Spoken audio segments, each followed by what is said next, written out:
A lot of people have this idea that once you're a business owner, then you're rich and you've got no worries. But actually, it's very expensive running a general practice clinic. When things are going well, the margins are pretty tight as it is. And I think that's also like a risk for the industry going forwards is that if it gets too difficult for particularly these small independent clinics, then they're just going to have to close doors and we'll just be left with massive corporates owning general practice.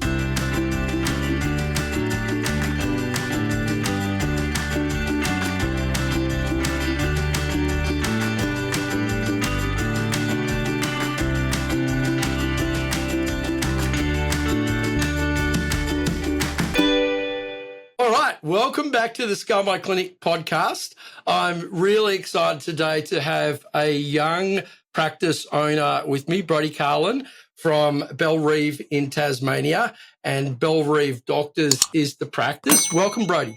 Thank you very much, Todd. Thanks for having me. Awesome. Now, I'd love to just give a little bit of framework around where you are, give people a little bit of context, and then I'll get you to fill in some gaps for me. So you fellowed as a VRGP in 2022, and then you became a practice owner in early 2024. So it's a really small gap between becoming a GP and taking ownership of the practice. Tell us a bit about how that came to be. That's right. I started general practice training in 2020, which was an interesting time, and then finished in 2022. And it took a while to sort of come around to the idea of stepping into practice ownership. I'd always sort of thought it'd be an interesting challenge or an interesting thing to go into, but for a long time, I never really thought it was necessarily something that was for me. Mm-hmm. And then I've had the opportunity that my father-in-law was a practice owner, and he was actually looking to retire. And I sort of considered it for a long time, but I took the leap and stepped into practice ownership as a succession plan for his retirement. And I think it's actually really lovely timing. I did do a bit of cyber stalking, jumped on the website, and I noticed that Paul has finished up just in this past week. And so it might be a great opportunity for you just to share a little bit about the impact he's made in the community and what that means to you to sort of have stewardship of that practice now going forward. Yeah, that's right. And this practice, so Bellerive Doctors originally started in the 1950s with a GP couple, Joe Cannon and Enid Franklin, and they ran it for many decades. And then my father-in-law, Paul Luckman, bought the practice in the early 2000s. So he's run it for the past 20, 25 years. And it's been really inspiring what he's done, because he's really looked after it as a very community-focused local GP clinic. We've got a loyal patient base, some who've been here, some even since the 1950s or 60s. And he's really, I think, preserved the values of that service to the community and then being there for your patients. Yeah, I think that's really what general practice is about, isn't it? Longitudinal care. And in order to have longitudinal care, you've got to be around for a long time as well. So kudos to Paul and thank you for that contribution. I'd love you to touch on transition periods in businesses can be challenging just because there's kind of, somebody's picking up the reins, taking things forward, someone's handing them over. I'm really curious as to how structured that was, how that went, if you have any advice for any owners that are looking to buy a practice and the vendors are staying in the practice, what kind of things worked, didn't work, and if you have any advice, please share that. So there was a lot of, leading up to it, there was a lot of sort of thought that went into it and discussions. It took me sort of a while to come around to the idea of taking that leap. And I quite liked that we've had quite a nice transition, really, because I actually took over ownership of the practice in March last year, and Paul has stayed on being a support and a mentor and seeing patients until last week he finally finished 18 months after. So I definitely didn't feel like I was sort of being dropped into it. I felt quite well supported, and I had also been working in the practice for some time already by that stage, and you were run quite well. Now, Brodie, I'd like to just touch on the question around the transition from ownership with your father-in-law to you. And so Paul has left is finishing up, or actually has finished up just in the past week, as we said, and you became owner in March of last year. So you had sort of 18, 19 months as a transition period, and people listening to this will be either already owners or perhaps contemplating ownership. And the transition of ownership can be something that people concern themselves a lot with for good reason. It can be a really tough period. And so I'm really curious to learn from you, what were the things that you found really beneficial in transitioning that ownership? What are the things that you might consider or do differently? And how would you advise anybody considering whether vendors stay on, how you organise that transition? What are your thoughts on that? Yeah, it was something which I guess there was a long lead up to taking over ownership as well. It was something that we had lots of chats about, and it took me a while to come around to the idea. It was quite a good transition in that, like we've got a very good relationship, and Paul's stayed on to see patients and as a mentor. So I felt very well supported. I think obviously it was, a change of ownership of the business, and it was also a new thing for me to step into business ownership. I think it took me a while to learn the ropes and learn the basics initially. And I did actually kind of like figuring things out and sort of learning as I go to an extent. I think probably having more like tutoring or, some more support from someone experienced could have sort of made that a little bit easier perhaps. Is there anything, what comes to mind in terms of what might have been a part of a more structured or more comprehensive handover? Are there a couple of areas that you think, these areas probably could have been better? Well, I guess so managing the finances, again, just sort of getting on top of or feeling on top of the basics of how that's being managed. And I think initially that was probably the main thing. And I think just also learning about how to run a business. So, previously as well, with Paul's done a lot of things himself over the years. And that's also been a bit of a transition because we've sort of looked at from scratch, like how do we want to do things going forwards. And so looking at like bringing the team a bit more involved and looking at our different roles. Yeah, I think one thing that's important to kind of recognise is that you can't teach something that you don't know. So, the financial side of things is often a weakness for doctors. I mean, we're not trained in finance. And so knowing how to read a profit and loss statement, understanding what a general ledger is, understanding your assets and liabilities, those areas are often not well taught by people who don't fully understand them themselves. And probably the other one that I find is most common just in people in that transitional stage is leading people. And there's kind of two elements to that. There are compliance elements, which are more like HR elements to that. But then the other part is performance coaching. How do we get people to the best? And there's a lot behind that, in the roles, the accountability chart, the scorecards, the dashboards, all of those kind of areas. Again, if you're not particularly good at it, it's difficult to teach and you might not know exactly what you're doing because it may lack structure. So I think those are probably key areas where if you had a formal transition document and plan, you might include more of those areas with external expertise potentially. If you're giving yourself a score now, just out of 10 with kind of how competent and your knowledge base in ownership, where do you think you started when you first took over 18 months ago, and where would you score yourself now? Obviously, this is a made-up figure. 10 out of 10 means, you feel like you're on top of it all. You've got a really comprehensive knowledge of what's going on. 1 out of 10 is kind of probably where you start unless you've done a lot of work prior to joining. So where do you think you would have been back then, and where would you score yourself now? Yeah. I mean, probably initially maybe a 3 or 4, like starting pretty basic. I'd sort of, leading up to it, I'd been reading and sort of finding what I could to prepare myself. Now I'm feeling much more settled in. Probably put myself around a 7. I've settled into the role a bit more, sort of worked through that imposter syndrome stage, and now it's really getting on with things and running the business. Yep. Excellent. I like it. And one of the things I'd love to get a little bit more detail from you. Before you took over the practice, we often imagine a scenario, and I can liken this to parenting. I remember thinking before I had kids, imagining how I would parent and that the kids wouldn't have the problems that I observed in other people's kids. And of course, pretty well all the things you imagine are completely false when the reality comes about. I think the same thing is true of business ownership. There's a lot of things that you might imagine before you step into the role. And I was keen to know, what are the kind of 1, 2 or 3 areas where something you imagined was really different to the reality? Well, I mean, the first thing that comes to mind is really how do you manage your time? So, I mean, I sort of knew that there's a lot involved and, it's tricky to manage your time, but it sort of really struck me just when you're running a business, there's so many things you could be working on or dealing with at any one time, and so many things that you want to improve.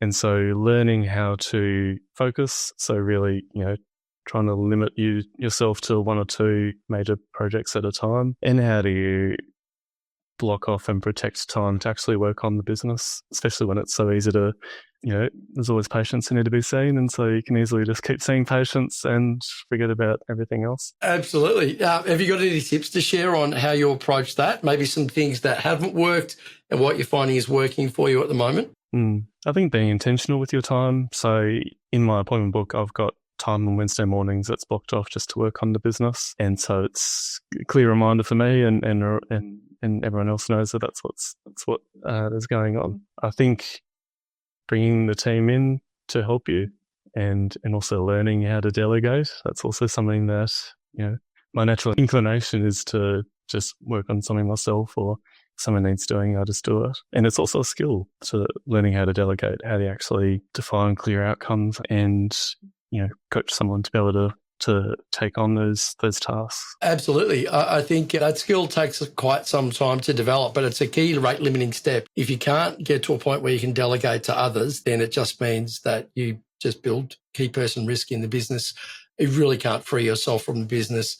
And I think more importantly, we deny other team members opportunities to grow and learn. I think it's a lot like parenting. You obviously decide that you're going to get your kids to walk at some point in time and feed themselves and, learn how to make decisions, give them some frameworks, coach them.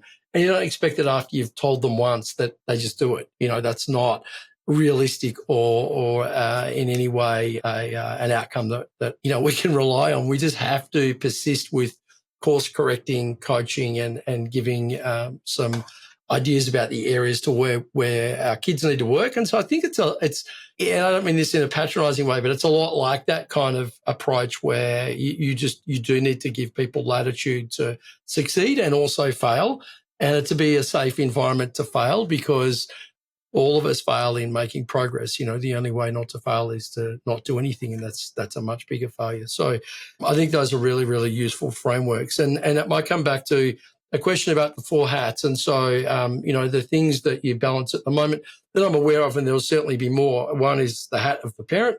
The other one is the hat of the owner. You're a supervisor of GP registrars. And as a GP, all of those have different requirements. How do you balance the needs for those, manage your time for them? And then I have a question around, do you have any metrics on any of those as well? Good question. It is a lot of different roles that I'm managing at the moment. And my son is turning 2 this week. And it sort of came about that I started acquiring these hats all around roughly the same time over the past couple of years. It is a challenge. I think, first of all, recognizing that it is a challenge, being intentional with your time. I think trying to set some limits on things. So in particular, my goal is to always get home by 6 p.m, ideally sooner if I can. That's something that's really important to me, that I can try and get back to my family on time. With the clinical work, trying to limit all that additional admin work that crops up as a GP, trying to manage results and letters coming in and scripts and so on. So looking at just ways to do those during the time that you're at work and not working on those on a weekend. And again, I think just trying to set aside regular time each week to work on those different things. We always protect our teaching time with the registrars, so that's important. And I think, how do you know that you're going well? I think this one is, listening to yourself. What are your stress levels? Very mindful that you don't need this many different hats to get overwhelmed or get burnt out. And it's much easier to deal with if you can, get onto it sooner. Checking in with everyone else. So checking in with my family and with my team and the other doctors about how we're going with each of these things. Does everyone feel like something's missing or not getting looked after? I think those are the main things really. And I do try and keep a sense of how much time am I spending on these different things. Like getting home by 6 is a pretty clear one that I look out for, but I don't want any one area to overwhelm the rest. Yeah, I think that's great, and having some kind of a life dashboard is actually a useful thing, just to see like you say, how you're performing in these domains, keeping track of it. What one weekly habit I've come across, which is really useful, is to review the prior week and then to plan for the week ahead, just to have a habit of doing a kind of a sync where you're actually doing that with your main person at home.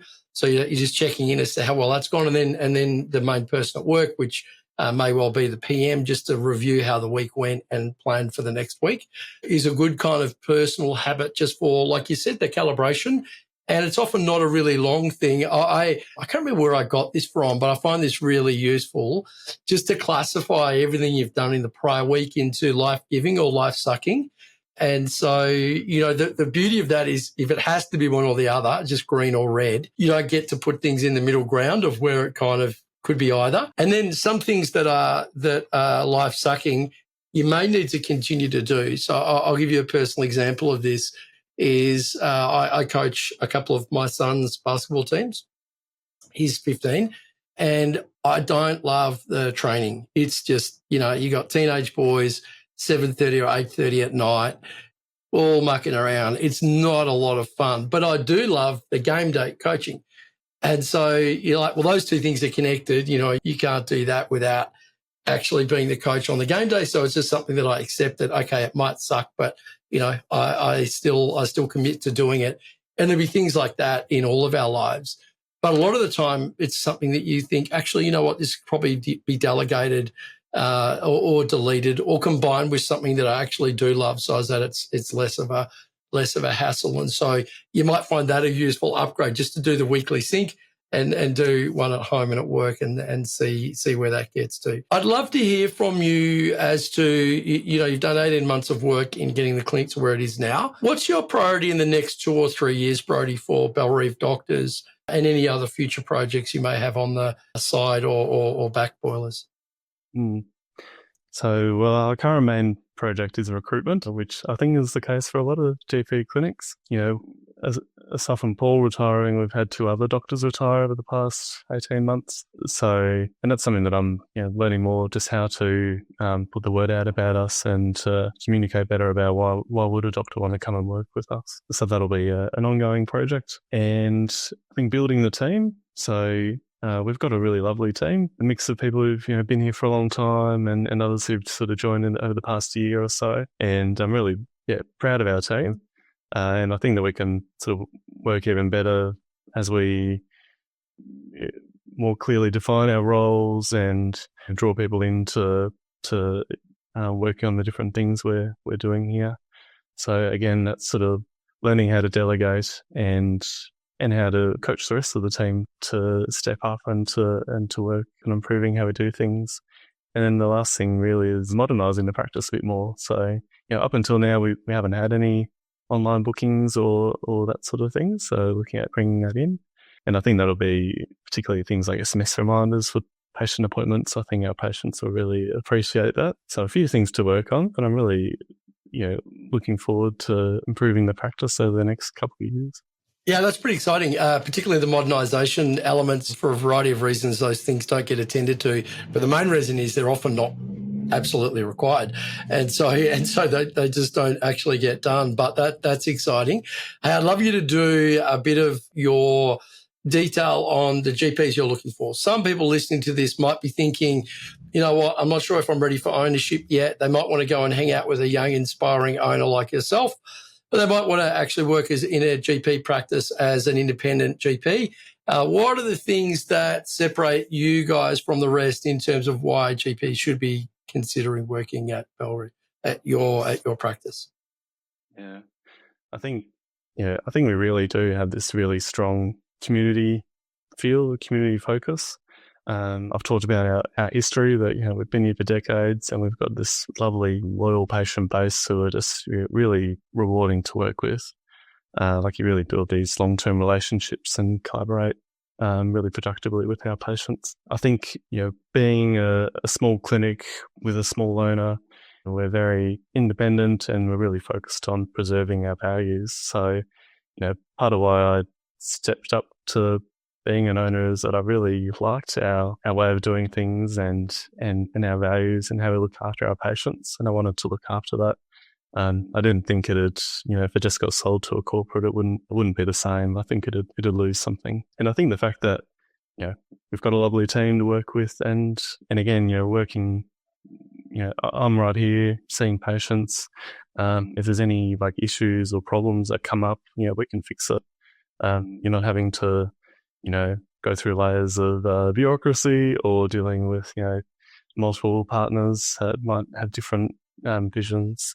So I think we can really, get a lot done here. So I think if we're summarising this for people that are thinking, I actually might know someone like this. Obviously, there's a lifestyle element in living nearby. Clinics that have served communities for a long time, I think, have a large gravitational pull. So, you've got a lot of families in there. And by definition, being around for a long time, you have a lot of patients with long-term health needs. So, the capacity to do health assessments, chronic condition management plans, there's usually a fairly substantial portion of those, which is really good, proactive, preventative medicine. I certainly, as a GP, enjoy doing this stuff that involves protecting people from adverse outcomes rather than trying to deal with the adverse outcomes. No matter what, you do that. And then, as you said, a single owner, a small team, and so responsiveness and being able to get immediate feedback is a really big positive. And then the other part is, being part of a modernisation is useful because people can have input into what tools and, what strategies are deployed in what order. That sounds like a pretty enticing offer. So if you're listening and you know someone, or this is you, then make sure you hit up Brodie. We'll put some details in the notes so Brodie's easy to find. But there's not too many Brodie Carlins around, so they'll be able to find you on social media fairly easily, I think. If we go ahead a little bit further in time, Brodie, do you envisage yourself, you're going to have a long career in ownership? Do you think you're building a lifestyle? Would you like to build an empire? Do you have any thoughts on where you'd like to go with ownership in, maybe beyond that 3 years, 5, 10 years, whatever horizon you choose? What do you see for yourself? Well, I think, first of all, I love my job as a clinician, seeing patients as a GP. I find it really, really rewarding. And I see myself doing that, probably until I retire, decades ahead. And in terms of the long-term vision, again, I really, really like the idea of preserving that community feel and being here on the ground. So, at this stage, it's hard to sort of think that far ahead because I'm, here in the weeds, sort of dealing with learning how to do this role. I certainly, don't see us sort of, taking over the whole world or anything. But, I think we'll see how things go. But I think if we were to expand it, it'd be on the proviso that we're going to, do it how we have been doing it, with that knowing who we are, knowing our values and what's important. Yeah, I think you remind me of a lot of owners I've worked with before where they've kind of taken a business that's been around for a while. I'm not going to say turned it around, but just modernised it and kind of done the re-stumping required to get it to meet the expectations of modern general practice. And then what tends to happen is there are other nearby locations where there are similar circumstances, but they don't have a luxury of a doctor in the family or a GP in the family where they can organise a transition. And so they're also looking for somebody who can offer great stewardship for the community and for the practice. And it's interesting, those opportunities often come your way once you get a reputation for doing it. And so I think one of the things that's really useful about ownership is once you start to learn these things, gain momentum, get a local reputation for it, you'll find that people come to you and say, hey, can you help me out? I'd like you to do what you did at Belrive at my practice. And so keep an eye out for those things. I'm sure they'll come your way, Brodie. Now, question for you, if you had a magic wand. So if you had a magic wand and you were able to use it on general practice Australia-wide, so this is the broader area of general practice, and let's pretend your magic wand is like the usual genie that has 3 wishes. You can have up to 3. You don't have to use them all. What would you wish to, or what would you change for general practice Australia-wide? That's a really good question and fun to think about, like how we can improve general practice. I think, first of all, helping people to recognise the value in general practice. I think what we do gets a bit lost in the minds of the public and politicians, perhaps, that, we're as the first port of call for undifferentiated conditions. And as someone's regular GP, you're there over the long term, managing them longitudinally and looking after their preventative health. We get a lot done in general practice. We make it look easy, but actually you're dealing with, sometimes, problems that, as I said, are undifferentiated. You're managing risk.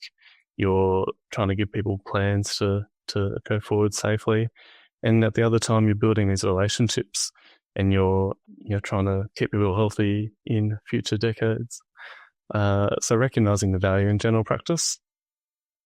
I think we need to look after our GPs better. It can be tough and it's very easy to get burned out. And, there are GPs who are retiring early from general practice because, it's getting too much. Or, a lot of GPs, I quite like the idea of having some variety in your work, like having, general practice and then specific interests. But then, some GPs do say, look, I've had enough of the day-to-day general practice. I'm just going to do the specific interest, which is fine, but it's also a bit of a shame, I think, people sort of leaving the industry. And I think supporting general practice financially too. As we know, over the past couple of decades, the rebates just haven't kept up with inflation. It's more and more pressure on doctors and more, pressure on patients to try and fill the gap. And especially as I've, been learning recently, a lot of people have this idea that, once you're a business owner, then you're rich and you've got no worries. But actually, it's very expensive running a general practice clinic. When things are going well, the margins are pretty tight as it is. And I think that's also a risk for the industry going forwards is that if it gets too difficult for particularly these small independent clinics, then they're just going to have to close doors and we'll just be left with massive corporates owning general practice.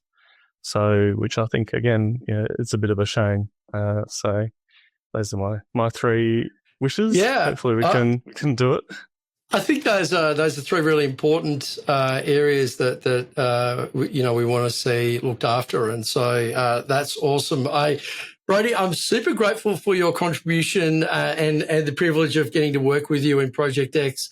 Thank you for coming on the podcast today. And I did want to take this opportunity just to give a shout out to Dr. Paul Luckman again, who was the steward for the early 2000s, to handing it over to you, and has recently exited general practice, making a big contribution.